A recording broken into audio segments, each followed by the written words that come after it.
Behind Us அடுத்து என்ன படிக்கலாம்? மாணவர்களுக்கான நிபுணர்களின் சிறப்பு கல்வி வழிகாட்டல் நிகழ்ச்சி வரும் மே 31ஆம் தேதி காலை 10 மணி முதல் வேலம்மாள் ஹால் வெஸ்ட் முகப்பேர் சென்னையில் நடைபெறுகிறது. அனுமதி இலவசம்.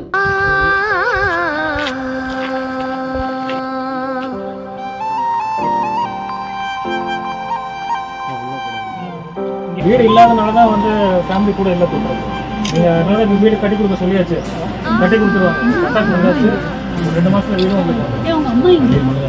வாட்ஸ்அப் மூலமா மாற்றுத்திறனாளி போட்ட மனு உடனடியா கலெக்டரே நேர்ல போய் ஆய்வு செஞ்ச தருணம்.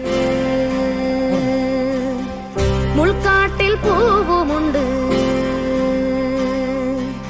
நெகிழ்ச்சியோட நன்றி சொன்ன மாற்றுத்திறனாளி. வாட்ஸ்அப் மூலமா வந்த மனுவை தொடர்ந்து பட்டா வழங்கப்பட்டிருக்கு. எங்கே போனாலும் பொன்வானம் கண்ணோடு.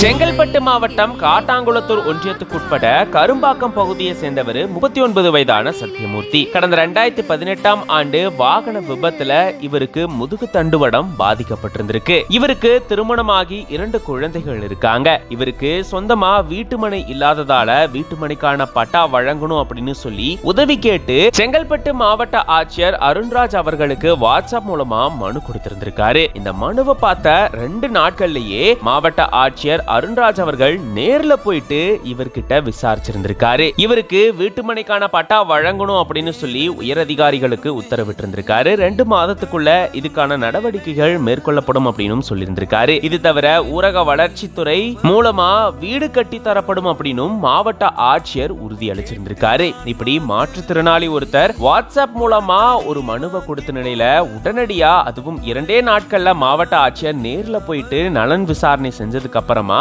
மனுதாரருடைய கோரிக்கையை நிறைவேற்றி வச்சிருந்திருக்காரு. மாவட்ட ஆட்சியருடைய இந்த செயல் பெரும் நெகிழ்ச்சியை ஏற்படுத்தியிருக்கு. இவருக்கு பொதுமக்கள் பாராட்டுக்களை தெரிவிச்சிருக்காங்க.